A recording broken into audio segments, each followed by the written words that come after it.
Bueno, señoras y señores, fuerte aplauso para un crack, es una persona que admiramos mucho en el canal, que lo seguimos, periodista, con todos ustedes, el gran Albert Blaya. ¿Qué tal, Albert? Muy buenas tardes. ¿Qué tal? Buenas tardes. Bueno, contento de estar aquí. Gracias por la invitación. No, a ti por pasarte.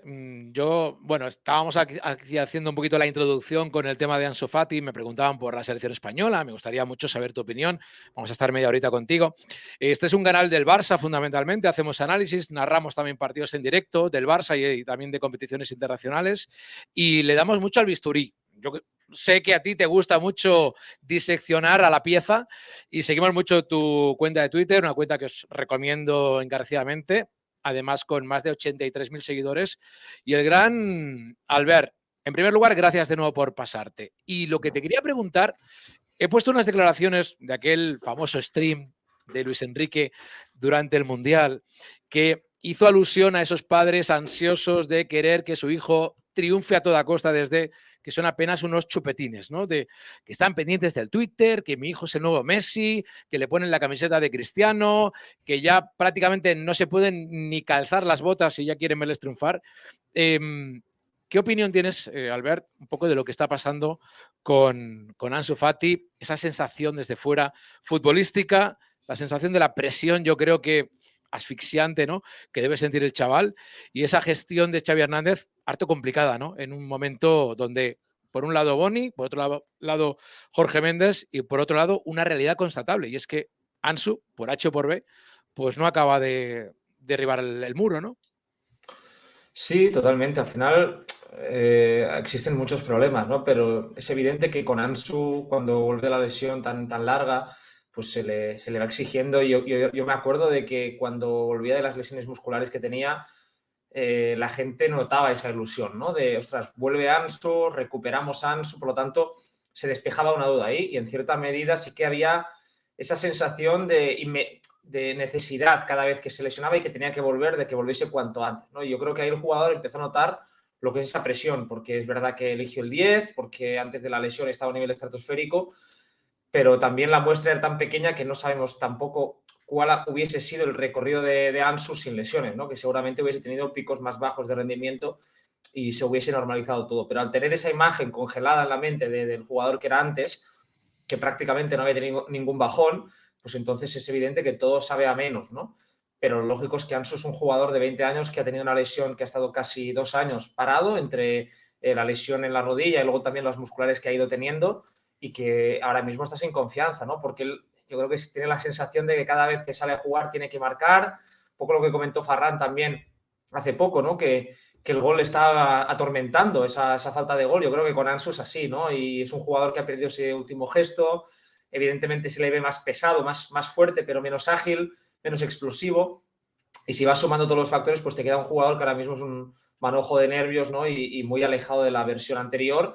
Y evidentemente las declaraciones del padre pues no ayudan en nada porque al final estás metiendo una presión añadida, estás generando mal ambiente, la afición va a tener menos paciencia y yo creo que ahí Ansu, es una opinión personal, pero debería, pues yo creo que desmarcarse un poco las declaraciones para ayudar a calmar un poco y que la gente no tenga la sensación de que él piensa eso, ¿no? Aunque el padre dijese que, bueno, no, que Ansu no, pero que fuese en boca del chaval, porque al final es una situación desagradable tanto para el jugador como para el equipo y yo creo que también el aficionado que está sufriendo, ¿no? Ese exceso de expectativas lógicas que surgen cuando un jugador despunta como lo hizo él.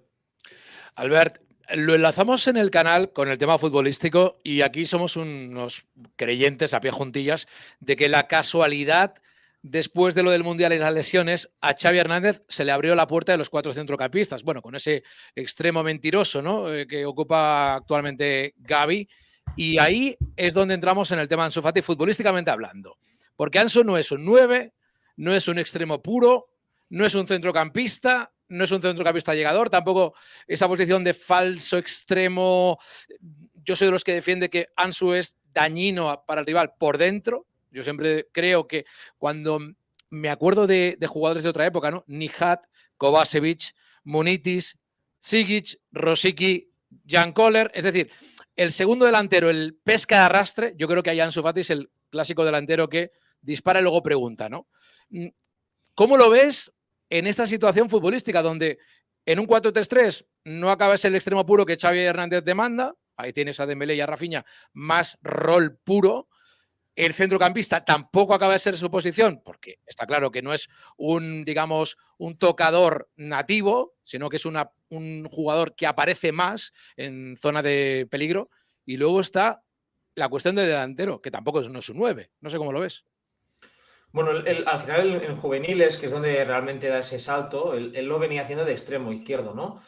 Es un jugador que yo creo que a mí donde más me gusta es arrancando desde la banda, pero con esa libertad para al final venir hacia adentro, que es al final lo que hacía Ansu antes de la lesión, ¿no? Tenías un jugador como Messi, evidentemente, que aglutinaba mucho por dentro, estaba también, me acuerdo, Griezmann, entonces Ansu tenía que encontrar otras zonas, ¿no? Pero el Ansu, que todos recordamos, el buen Ansu, es un jugador que iniciando desde banda, con esa capacidad en uno o dos gestos de dejar atrás a su marcador, luego de asociarse en la frontal a través de paredes, a través de pequeñas sociedades, y luego también el colmillo que tiene para tener el punto de penalti, no estando, sino llegando, creo que le convierten en el extremo, si estuviese bien, para mí ideal para el Barça en esa posición, y además teniendo en cuenta que tienes a Alejandro Valde como lateral, que es un jugador que es muy explosivo, muy agresivo en ese sentido, pero es evidente que ahora mismo Ansu yo creo que se siente más cómodo en situaciones por dentro, ¿no? Porque no tiene esa explosividad, porque ha perdido ese pelín de confianza, y en banda, en situaciones declaradas, no termina de solventarlo. Y cuando juega de 9, a mí me gusta el Ansu, sobre todo, que tiene un jugador por delante que le sujete los centrales, ¿no? Porque él en el duelo directo no es muy fuerte, y ahora mismo sin confianza en el choque pierde absolutamente todos los valores. Entonces ahí necesitas ese punto de fortaleza. Incluso jugadores como Foden, que han jugado de falso 9 en muchos partidos, Florian Wirtz ahora en el Leverkusen, que son futbolistas que tú los ves y dices que son muy fuertes, pero tienen un tren inferior potente y son capaces de aguantar esos choques. Luego, técnicamente, la confianza para salir de esas situaciones que son complejas, y Ansu no la tiene ahora mismo la confianza. Entonces, yo creo que quizás ahora en este Barça la mejor posición sería en ese cuadrado, pero sobre todo si tienes un jugador como Gavi que te puede ayudar también en la presión, porque ahí Ansu tiene esos primeros 5 metros que puede presionar, pero no es Gavi. Si lo sustituyes en esa posición para presionar, para hacer ese trabajo defensivo, y luego, evidentemente, yo creo que el equipo lo notaría, ¿no? Si no está Gavi en esa zona. El tema de Ansu es una cuestión, un melón que, bueno, que tiene, yo creo que un devenir complicado de muchas curvas en Can Barça. Siguiente tema que te quiero preguntar, te hemos seguido también en Twitter, lo hemos comentado en la intro, el tema de Íñigo Martínez. Anunciaba Gerard Romero ayer que él está 100% hecho, y es una cuestión ya del fair play financiero, de esa opción de que si no se puede inscribir, esto es una cosa que, bueno, la gente lo tiene que entender, se puede fichar pero no se puede inscribir. Es un poco absurdo contarlo así, pero habría una cláusula que si no se pudiera inscribir se cedería un año a Íñigo, y también con Ilkay Gundogan. Íñigo Martínez, lo comentamos el otro día también con Ander Cotorro, que se pasó por aquí por el canal, conocedor perfecto como periodista que siga la actualidad del Athletic Club. Y yo te pregunto a ti directamente por Íñigo. Yo sé que también has sacado el tema de Chadi Riad. Yo soy de los que piensa, sabiendo bien cómo es Íñigo, que creo que Chadi Riad sí que sería un excelente cuarto central o quinto central en nómina. No sé cómo lo ves tú, Albert. Bueno, es que aquí depende mucho del rol en el que venga. O sea, yo me cuesta mucho imaginar que fiches a Íñigo para tener el rol de Marcos Alonso o de Eric, ¿no? Que no está jugando. O sea, Eric ahora mismo no está jugando, por lo tanto, es absurdo que Íñigo, que es un tío con caché, que podría ir a un equipo de Champions y ser importante, mismamente el Atlético de Madrid, sería titular seguramente en el Atlético de Madrid. Entonces, yo creo que es que el Barça está trabajando en algo en esa zona, ¿no? A mí, como tercer central, me parece un salto de nivel. Yo creo que un poco la decisión ahí del Barça es intentar que no haya esa diferencia abismal entre los titulares y los suplentes, que si se te lesiona Christensen, como es el caso ahora, y ahora mismo Araujo es tendiente a las lesiones también. Entonces eso el Barça lo tiene que tener en cuenta, pues ahí tienes que tener algún recambio. Yo en la situación en la que está el Barça, económicamente, es una operación que no haría, porque Íñigo me parece mal central, me parece un muy buen central y un jugador además veterano, zurdo, todo suma, conocedor de la liga, creo que es un jugador además que es fuerte en el área, que eso el Barça también lo necesita, y es un jugador capacitado para ganar duelos a campo abierto, aunque ahí no es del nivel de los otros 3 que tienes en plantilla, pero es lo que digo, o sea, yo creo que Chadi Riad al final es un jugador, es verdad que es muy joven, 2003, 19, 20 años, que todavía no ha estado testado en el primer nivel, pero tenéis una pretemporada para ver si te convence o no. Y en ese rol, si yo imagino, para mí el plan sería, al final, entiendo que Jordi Alba a lo mejor rescindir el contrato, pasar a Marcos Alonso como suplente de Valde y ahí entrar esa otra opción de central que podría ser Xavi, que podría estar a caballo entre el primer equipo y el juvenil, y el Barça Athletic, y si no te convence porque ves que no está preparado, lo tienes que o ceder, porque yo creo que la categoría a lo mejor ya se le puede quedar un poco pequeña a Xavi Riad, y ahí a lo mejor el staff sabrá si Íñigo tiene que ser sí o no imprescindible. Yo a día de hoy te diría que para mí es un fichaje que si llega, pues está bien, porque no te va a restar el nivel, pero que viendo la situación económica, como comentabas, ostras, a lo mejor hay otras prioridades como, por ejemplo, pues un interior o otras posiciones. Pero, bueno, es un muy buen futbolista y evidentemente el Barça tiene un problema cuando se lesionan sus titulares, ¿no? Y eso es algo que en una temporada, si quieres optar a todo, que este año el Barça no ha optado todo, pues lo vas a necesitar, porque se te lesiona la defensa y en Champions eres incapaz de ganar tus 2 partidos ante el Inter. Albert, dime si tú tuvieras la posibilidad, imagínate, por un momento eres Mateu, alemán, y bueno, tienes la posibilidad de traer a 4 jugadores. Y evidentemente ahora vamos a intentar fantasear con las necesidades del equipo, ¿eh? Con los pies en el suelo, con los nombres que ya se conocen en la palestra. Hombre, no me digas tampoco Kevin De Bruyne ni Erling Haaland ya, pero dentro de lo que tenemos ahí una retaíla, pues tenemos a Ilkay Gundogan, tenemos a un tal Lionel Andrés por ahí flotando en el aire, a ver lo que ocurre.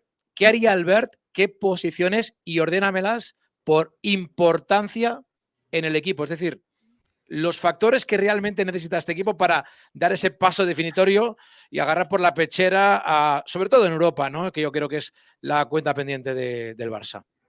Sobre todo yo miraría a Gundogan como primera opción en el centro del campo porque creo que ahí es donde ha habido el gran problema. A la que se ha lesionado Pedri, el equipo ha sido incapaz de tener un juego consistente, de encontrar entre líneas, de ser paciente, de tener superioridad en esas zonas. Gavi es un jugador que está en fase de crecimiento, es mucho más nervioso que Pedri, es un jugador mucho más abrasivo en ese sentido y De Jong ha explotado en otro rol. Por lo tanto, yo creo que necesitas ese futbolista en 3/4, ¿no? Y Pablo Torre, no podemos decir Pablo Torre porque es un jugador que no ha tenido ningún minuto en esa temporada prácticamente. Es muy ingenuo pensar que el año que viene va a pasar a ser el quinto jugador, ¿no? Entonces yo creo que hay la opción de Gundogan, además siendo gratis, con la experiencia que tiene, el nivel que ha mostrado, me parecería muy interesante.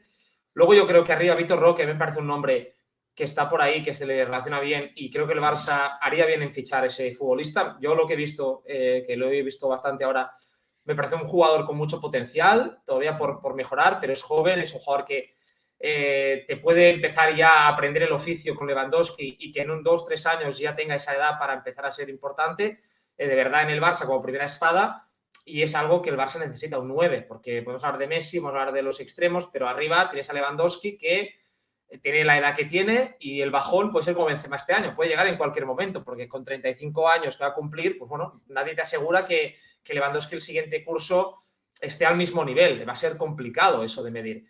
Y luego yo ya iría a la defensa, ¿no? Creo que ahí en defensa, evidentemente, si vas a elegir, a mí me gustaría mucho un jugador como Evan Endika, porque también queda libre este verano, es jugador joven, es zurdo, como Íñigo. Para mí es un jugador que tiene mucho más mercado, por lo tanto, si llega gratis, si no te funciona, le puedes vender, cosa que a Íñigo dudo mucho que saques nada con ese futbolista por la edad y por el caché. Endika, en cambio, creo que si es el futbolista, te puede jugar además como lateral de emergencia, cosa que Íñigo ahí lo veo bastante más crudo. Foyth me gusta mucho, pero es muy caro y creo que Foyth ahí es, además teniendo Koundé que está jugando bien, me parece que tampoco es imprescindible. Y luego ya, bueno, pues yo estaría atento o intentaría empezar a negociar ya por un jugador como Wirtz para de cara a otro verano, cuando ya tengas un poco más de margen. A mí es un jugador que me encanta, me parece espectacular, uno de los grandes talentos que este año está lesionado y por eso lo hemos oído menos, pero que a nivel de Musiala, además un año más joven que Musiala y que Pedri, y que es culé. O sea, él mismo ha dicho muchas veces que es del Barça y que le gustaría pues en un futuro jugar ahí. Entonces, bueno, empezar a tantear, porque este verano es imposible, pero si puedes empezar a tantear esa opción para trabajarlo, que es lo que tienen que hacer los clubes serios, trabajar esos jugadores jóvenes, no para este verano, sino para en vista 2-3 años, pues para intentar tantearlo. A mí es un jugador que me encanta y la verdad que ojalá el Barça pudiese hacer algo con ese futbolista en un futuro.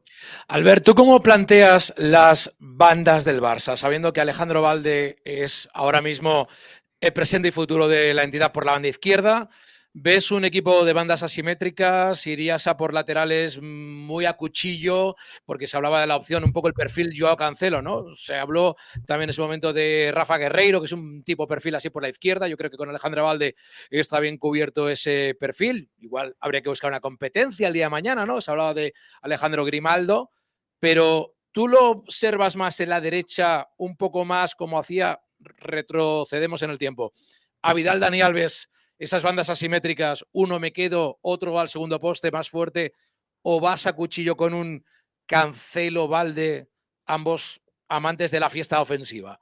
¿Cómo lo verías?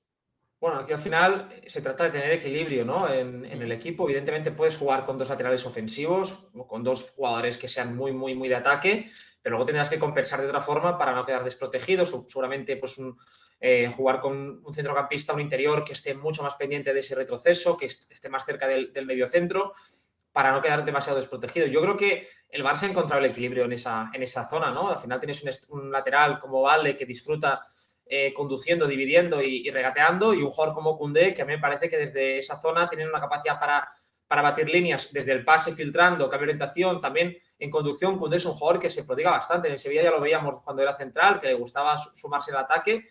Y, por ejemplo, yo creo que al final también tenemos la etiqueta de defensivo, pero es verdad que es un central que ahora mismo está jugando de lateral, pero es un jugador que cuando sube es capaz también de producir.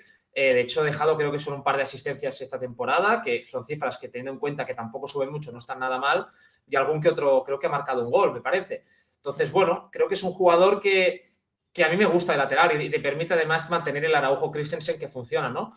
Y además teniendo en cuenta que seguramente el extremo titular será Dembélé, que es un jugador que si le metes otro tipo por banda, que además a Dembélé le gusta mucho salirse hacia la línea de fondo. De hecho, a mí Dembélé me gusta más cuando sale hacia afuera que hacia adentro. Creo que es más productivo porque tiene mejor centro que disparo.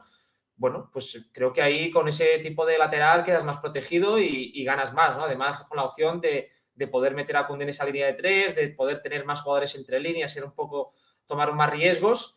A mí eso, la verdad, que me gusta, sí.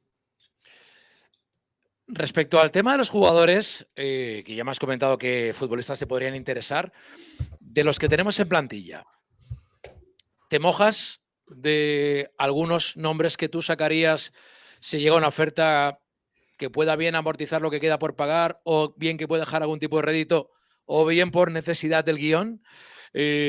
Nombres: Ansu, Ferran, se habla de Rafinha, se habla incluso de Christensen, con Sí. esa incluso obligatoriedad del Barça de tener que soltar.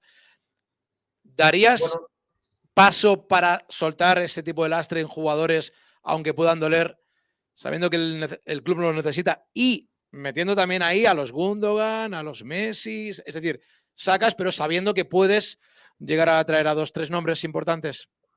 a ver, en ataque es evidente que alguien tendrá que partir de ese barco, ¿no? Porque al final, si quieres traer a algún delantero, se habla también del regreso de Abde, pues es evidente que entre algunos extremos se van. Yo creo que el que tiene más cartel es Rafinha. Además, Rafinha me parece un jugador, a mí me parece un muy buen jugador Rafinha, pero no me parece un crack. Y creo que el Barça ahí, bueno, si no puedes tener un crack, pues a lo mejor, además creo que solo puede jugar en derecha. O sea, Rafinha solo se siente cómodo en esa posición. A mí, o sea, la diferencia en Ferran, creo que Ferran tiene menos cartel, pero además es más polivalente, te puede valer para más sitios. Y Rafinha solo se siente cómodo en derecha, ¿no? Entonces yo creo que Rafinha quizás, si viene una buena oferta, sería una buena opción. Aunque a mí me guste, no quiero decir que lo quiera vender, pero entiendo las ideas del club. Luego otro nombre, Dembélé, si no renueva, termina el contrato en 2024 y volveremos a estar con la cantinela de Dembélé otro año, que ya sabemos lo que pasó el año pasado, quedó desconvocado, todo el lío con el agente. Yo creo que esto como club, el Barça, tiene que, o sea, olvidarse de esto. No puede volver a suceder que un jugador esté en esa situación. Entonces, Dembélé es decirle en verano, o renuevas este verano o te vendemos, porque Dembélé vas a poder sacar dinero y es un jugador que es muy, muy bueno. A mí me gusta mucho Dembélé, pero puede sacar bastante dinero y queda un año de contrato. Y el año que viene, como el agente o Dembélé se lesiona y no puede sacar nada, se te va a ir gratis si no renueva. Entonces, bueno, es otra opción que está en la mesa si no renueva Dembélé. Y luego, bueno, yo creo que Christensen, a mí me parecería un error vender a Christensen, evidentemente, pero es que desconozco la situación del club a nivel interno. Pero yo creo que Christensen, de todos los que has dicho, me parecería el menos vendible, el que más quizás Rafinha, y luego yo entre Ansu y Ferran ahí es que el entorno de Ansu es lo que decimos, ¿no? No sé si va a permitirle que el chico un poco se siente, o sea, tenga los pies en el suelo. Y Ferran me parece un jugador que, ya te digo, o sea, al final en esas 3 posiciones creo que te puede rendir. Además, creo que últimamente no está jugando del todo mal. Pero veremos, son 2 jugadores al final, el techo de Ansu es más alto, pero la pregunta es si el suelo ahora mismo de Ansu es más alto que el de Ferran. Yo creo que no. El de Ferran ahora mismo te puede dar, diríamos, más nota media, aunque los picos de Ansu puedan ser más altos, pero un jugador en el Barça tiene que tener un suelo estable, porque si no, no vas a poder funcionar. Muy interesante. He leído tu último tweet, bueno, uno de los últimos que has publicado hoy, y has puesto un vídeo muy interesante repasando ese Barça-Liverpool del año 2019, la ida donde se gana 3-0 con aquel gol impresionante a Alisson Becker de tiro libre, que por cierto, el 1 de mayo se cumplen 2 años. En este canal sorteamos, Albert, la camiseta del próximo jugador que marque un gol de tiro libre. Porque claro, ya lo siguiente ya no sé qué hacer, una gincana, una fiesta, no sé qué voy a tener que hacer. A ver si será esta temporada, yo lo dudo. Y a ver si lo marca Messi el siguiente. Y yo te quiero preguntar por Leo. Comentabas en ese vídeo, en ese repaso en Twitter, exquisito como siempre, de lo mucho que hace Messi pese al fracaso en Champions. Quiero que me diga Albert Blaya, Messi lo ve, si lo ve en el equipo, ¿con qué rol? Porque yo soy de los que piensa que el tiro de cámara, minuto 5 contra la Almería en casa, la gente que va con el padre que va con el niño a ver a Leo Messi y Leo Messi en el banquillo. Y la gente coreando Messi. ¿Eso lo ve Albert? ¿Cómo ve esta situación? Bueno, a ver, el tema de Messi es muy, muy complejo, ¿no? Porque ahí, o sea, ya dejando de lado el tema económico, de fair play, es un tema emocional, que es muy difícil tomar decisiones con Messi, ¿no? Yo hace un año era tajante en ese sentido, decía que yo no quería que Messi volviese porque, ostras, te has acostumbrado a estar sin Messi para que vuelva, se vuelva a ir. O sea, veía ahí lo veía muy complicado, ¿no? Pero es verdad que sobre todo yo creo que el Mundial marca un punto de inflexión en el sentido de que a mí me costaba ver a Messi, le veía como más desmotivado en el PSG, ¿no? Le veía como más desmotivado y la verdad que me costaba ver ese cambio de chip, de decir, ostras, en una plantilla distinta como es ese Barça, con nueva sangre, de poder aportar ese liderazgo, ¿no? Pero viendo el Mundial que ha hecho Messi, futbolísticamente yo creo que ha superado el bache ese del año pasado en el que estaba realmente mal. Este año está a un nivel impresionante porque en Champions podemos medir en la Champions como hacen muchos, pero al final Mbappé en la Champions se la ha pegado también este año y yo creo que ahí pocos dudamos de que es para mí el mejor jugador del mundo, más decisivo. Y creo que Messi, evidentemente, yo en el Barça, mira, de hecho mañana sale un artículo que he hecho bastante extenso hablando de eso, ¿no? Y voy a hacer un poco de spoiler aquí, pero yo donde lo encajaría, a mí me gustaría mucho, o sea, si te tengo que dar el 11, yo haría De Jong, Pedri, Gavi, Messi, Lewandowski y Dembélé. O sea, Messi un poco en el rol de falso extremo metido por dentro, con Gavi, Pedri cerquita, De Jong y luego Valde el mismo rol y Dembélé en derecha, ¿no? Porque tendría ese elemento de profundidad en Dembélé que le sacaría muchos balones de encima. Puedes tener a Lewandowski más alimentado. Y es que hay cosas importantes. O sea, al final el Barça cuando pierde a Messi pierde el juego interior. La cantidad de ocasiones que se generan desde un pase que empieza en el carril central es mucho menor que hace 2 años, ¿no? Y eso hace que todo el juego vaya a los extremos. Y yo creo que ahí para los extremos es mejor también tener un jugador como Messi que atrae marcas, que libera. Y además cuando con esos 3 centrocampistas estás más protegido. Luego puedes tener perfectamente con un 4-4-2, con Lewandowski y Messi. Y es evidente que con Messi y Lewandowski arriba no vas a poder presionar un minuto consecutivo a máxima intensidad, pero hay un dato y es que Messi ha recuperado este año en la Liga 120 balones, Lewandowski 75 en la Liga. Entonces, es una diferencia evidente, palpable, que nos dice que Messi evidentemente anda mucho, pero cuando se pone es mucho más listo que la mayoría. De hecho, en las contrapresiones, que es ese elemento en los 5 segundos posteriores a una pérdida, Messi ha ganado 7, Mbappé 0 este año. O sea, Mbappé, que es mucho más joven, no gana ni una y a lo mejor es más rápido, lo que tú quieras, pero Messi, que la gente dice que anda, pues gana más. ¿Por qué? Porque es más listo, porque sabe activarse. Yo me imagino un Messi volviendo al Barça como campeón del mundo con ese crecimiento y cuesta no imaginarse que Messi no esté motivado, honestamente, ¿no? Y que no quiera despedirse ya de Europa con una Champions o con lo que sea importante, viendo que su último año pues, se gana una copa sin público, pero en la Liga se pierde, en Champions te vas vapuleado ante el PSG en el Camp Nou. Ostras, o sea, yo cada segundo que pasa estoy más a favor y eso que hace un año estaba muy, muy en contra, la verdad. Te voy a hacer una pregunta más, Albert, y te agradezco muchísimo tu tiempo y tus minutos en el Balón de Ícaro. Em, Dime si solamente pudieras fichar a uno, ¿eh? A uno. Y me vale cualquiera. Es decir, aunque cueste 100 millones. Dime un jugador que digas, este jugador le cambia la cara al Barça. El que digas, la posición que tú me digas. A ver, yo creo que para mí el más evidente es Mbappé. O sea, yo creo que Mbappé me parece, hablamos de, o sea, Haaland me parece una barbaridad, pero Mbappé me parece más completo, un jugador que recibiendo donde reciba te hace sentir que pueden pasar cosas. Lo único que me hace dudar es el carácter de Mbappé, ¿no? De niño Sí. engreído, muy mimado, evidentemente, porque lo han consentido así. Un poco Pero Neymar, ¿no? Con el séquito a cuestas, ¿no? sí, y quizás incluso, o sea, yo creo que lo ves más profesional en el sentido de que se cuida mucho, apenas se Sí. lesiona, pero sí que es verdad que en el vestuario, bueno, un jugador que con 22 años, Neymar con 22 años estaba corriéndose toda la banda en el Camp Nou, trabajando. Y a nivel de talento, Neymar tenía para mí más que Mbappé, y Mbappé no lo hace. Ya va con ese pozo de haber ganado mucho, que es verdad, que es campeón del mundo con 18 años, y eso te debe subir a la cabeza, ¿no? Pero me hace dudar. Luego, si me dejes elegir otro más Dale. mundano, te diría, a mí el jugador que me encantaría es a Musiala. O sea, yo Musiala me parece un escándalo de futbolista, unas condiciones técnicas increíbles, un jugador con una velocidad gestual, interpretativa al alcance de muy pocos, y juntarlo dentro con Pedri, con Gavi, un jugador además que tiene gol, buen disparo, que ese veneno que mejor Pedri no tiene, ¿no? Es más pausado, Musiala lo complementa, ¿no? Y a mí poder juntar esos dos jugadores ahí, pues sería brutal. Pero bueno, eso ya en el Bayern y siendo un jugador Sí. alemán me parece que es imposible, la verdad.